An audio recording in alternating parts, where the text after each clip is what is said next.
Bismillahirrahmanirrahim. Assalamu alaikum wa rahmatullahi wa barakatuh. Bugün men sizlerge alamdı özünün qoz ünü menen tahsillenken Şeyh Abu Bakr Ash-Shatiri qarın ünü menen 10 qıratın içinen 3-cü qıratın imamı İmam Abu Amr al-Bisri'den rivayet kılgan Duri rivayet menen adatda okup жүрgön An-Nas surasını okup berem. Andıktan жақшылап kulakta şöp boğup ayırmaçılıklardı bayqap turuңuzlar. أعوذ بالله من الشيطان الرجيم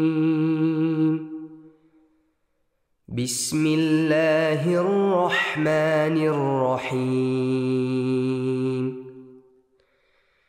قل أعوذ برب الناس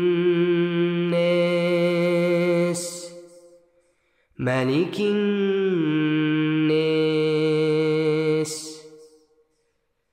إله الناس من شر الوسواس الخناس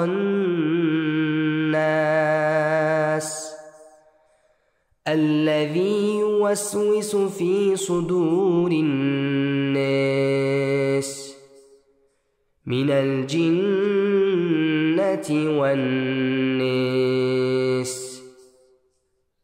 Sadaqallahul azim. Özünüzler bayqaganday, bu Duri rivayetinde adatta komşulukta көп okulgan Hafs rivayetinin ortasında bir sözde ayırmaçılık boldu. Al söz An-Nas sözü. Duri rivayetinde bu söz imalemenin, tağır aytqanda bu sözdög alif imalemenin An-Nas dep okulsa, alem bizin adatta komşulukta көп okulgan Hafs rivayetinde An-Nas dep okulat.